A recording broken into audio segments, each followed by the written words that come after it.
YouTube. It's Brother Dennis. And today's the day I give God all the glory. So I got the Christmas lights up. Nah, I got the my Pigeon lights on. I got lights on now. Use the timer. So I got the bowls in there.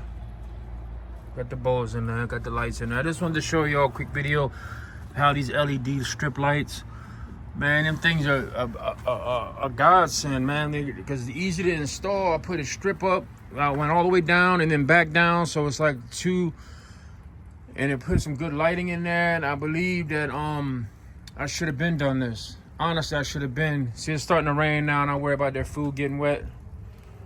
So I think what I'm gonna do is, I think I'm gonna take all their foods down.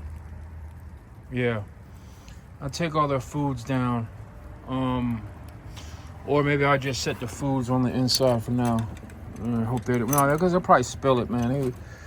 They'll spill it, so I'll remove all the food bowls. Because it is starting to rain pretty good. But I wanted to show you that I got the lights hooked up. So they'll be on from 4 in the evening, and they'll stay on till 9 at night. I'm gonna bury that line right there. I'm gonna bury that. Oh, I gotta pull out my aviary. So let's go inside real quick. This is gonna be a quick video, 5 minutes at the most, hopefully. I've been feeding my birds Versalaga, because that's what Chewy delivers. But I'm switching. I got a local guy now. Now this is, remember I said I was gonna put up the board? So I put the board up. And there's a guy that responded that said that some of my birds seem flighty, and they are. Remember, I ended up getting some young birds from Wayne Hall. He's an older gentleman who was sick, so by the time I got the young birds, they were unsettled, and they were like 4 months old and never been handled. So ever since I added those birds to my loft, my birds have been a little extra flighty. But what I've been doing is whenever I feed my birds, after I feed them, I'll come back through to this young bird section, or these younger birds, and I'll put food in my hand and attempt to hand feed some of them so they're not as flighty. But yeah, I got the cardboard up. I know it's a dark video, but I put the cardboard up. And why this is important is because when I open the door, you can see it's lit up in here on this side. So, like I said, I got the lights on for the breeders. I got that side darkened. So, got my breeders. We got no age yet. And now that I think about it, I think last year I had trouble too with breeding because I didn't use the light at first. But now this is an example. I don't know if y'all can see in there. This is my Adrian P pair. This is like my box one, pair one. And you can see, I don't know if you can see in there, but they made a nest. Like literally they made a nest out of the, so I couldn't be happier for these guys. That Mr. 500. Now, the story why his name is Mr. 500. So, before I had any birds, I was still living in Maryland in an apartment. And Adrian P has a YouTube channel called Adrian P. So, he was doing a giveaway. So I entered the giveaway. And you had to be a young racer or a new racer, and you had to have a YouTube channel, which I do. So I won the giveaway. He sent me a young cock, which is Mr. 500. Now, the reason why he's called Mr. 500 is because as a young bird, he raced the 2022 season. He raced the whole race season. At the end of the season, and now this is how I understand it. If Adrian, if I'm saying it wrong, he can correct me. How I understand it is at the end of the season, they had like a voluntary race, extra race. It was a 500-mile race. Now, he's in Michigan. So by this time, it's November, December. The weather's bad. And 3 flyers, total of 27 birds, entered the race. Only one of the birds, I believe, made it back on the first day in the evening. And then 3 birds made it back the next day. Mr. 500 was one of them. No other birds were ever seen again. So out of 27 birds, only 4 birds finished the race, and he was one of them. So he had to be at least second, third, or fourth, right? So, and he sent me another hen that he thought best represented his bloodline and something that I can use as a foundation to start my law. So when I watch like Matus and a lot of these other guys, like Little Off on the Hill, and I watch a lot of these other channels, they speak highly of Adrian P. They have Adrian P bloodline. Mike from Rocky Ridge has his birds, I think. Firebird Law. A lot of these other channels I watch, they reference Adrian P, his bloodline, stuff like that. So I know there's quality birds. Not all of them are winners. Not all of them are breeders. I understand that, right? But at least these birds come with a reputation. It's not all about pedigrees and all that. It's where you get, who you get the birds from, as much as what the bird you get. I might not be saying that right, but sometimes it's the people I rather deal with. You know, I hope you get my point. But anyway, that's Adrian P bloodline, Mr. 500, I call him, and his hen, and they were a pair last year. I actually have one bird from last year left. I lost most of my birds through hawk baiting, through feeding hawks, which I'm gonna attempt not to do that this year. So I did lose a lot of birds, but last year I wasn't planning on breeding anyway. I just started getting impatient. This bird is shaking, very vibrant bird. This pair up here is Mike from Rocky Ridge. This is Mr. Tough Guy and his girl. They were a pair last year too. So this is Captain's parents.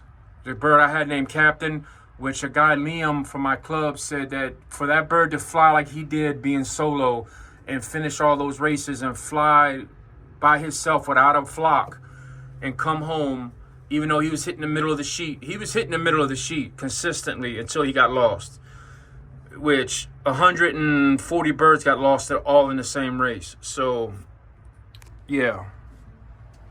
So, I have confidence that they'll produce me some good birds. I still have one or two of their kids left too that's on my old bird team, late hatches. So this pair here is a mismatched pair, a cock I got from Curtis and a hen I got from a local club, which actually the hen comes from another flyer from Connecticut. He bought her off Pigeon. She was a little bit of older hen, I think 7 or 8 years old. So I'm gonna see what she does. She produces good birds. The guy said they're just not winners. So I put her with a good cock. This cock is his parentage. He's the blue bar back there. This cock is Indiana Hoosier bloodlines. His parents and grandparents and all them flew into Indiana Hoosier. Same with this pair over here. Curtis, some Air Champ lofts.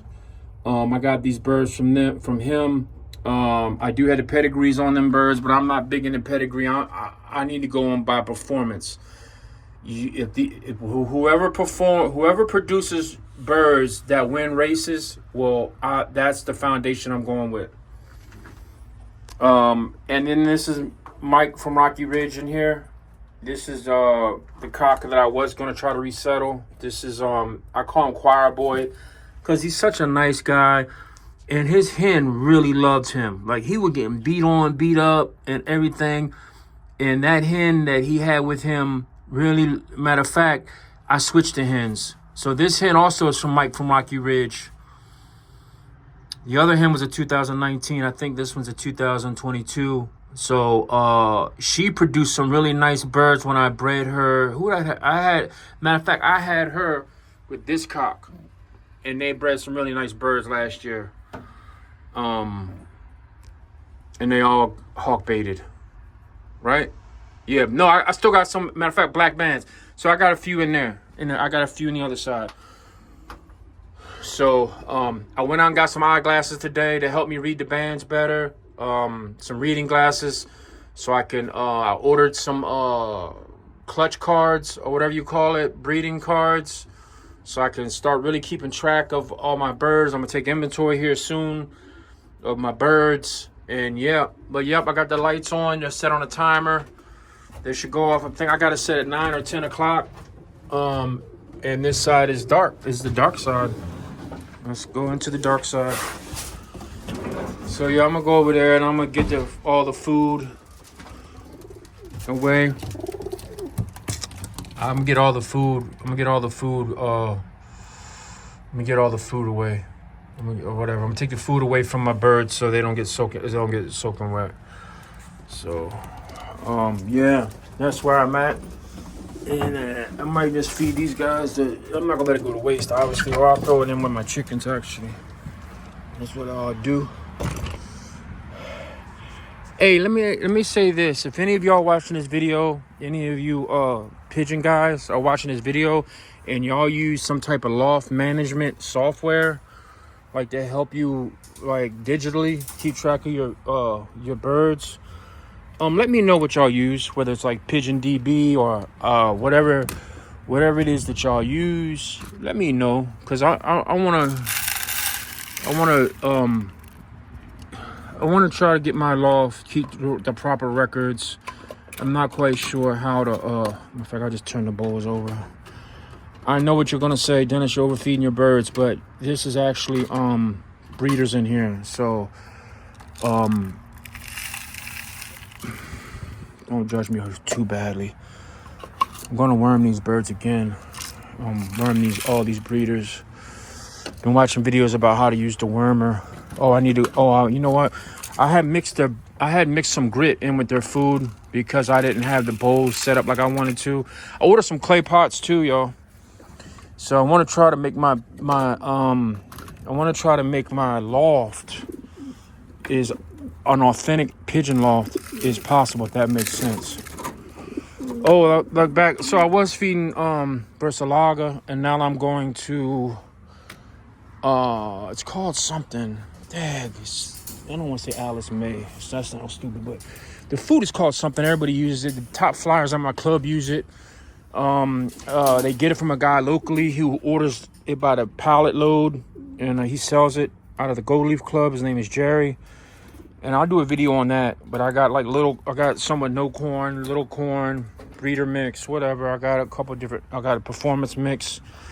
So we'll be switching the food. But man, these are beautiful birds. I got these birds from Tommy from Tachyon. Sorry about the finger, but yeah. And my cord was like 6 inches too short, right? So I had to use this cord. I'm going to bury it so I don't trip over it. But yeah, my cord was about 6 inches too short. So I want to get some PVC pipe or whatever, conduit, and then I'm going to run it. I'm going to run it from right here. So it's coming out the aviary right there. So I'm going to run it down, straight down here. Dig a hole, bury it, and bring it a piece of conduit straight up this pipe right here, this leg right here, so I won't trip over it. When I say bury it, I mean like an inch, 2 inches, so when I leave I can take it with me, or when I move the lofts and all, I can take it with me. All this is seed. I don't know if I should feed this to my chickens. Will they eat it? I got my dogs out, so I don't want my dogs to attack my chickens. Down. I'll just give it to my pigeons. I never seen dogs that want to eat bird food so bad. Like, my dogs are like bird food eaters. So I just double feed these guys today.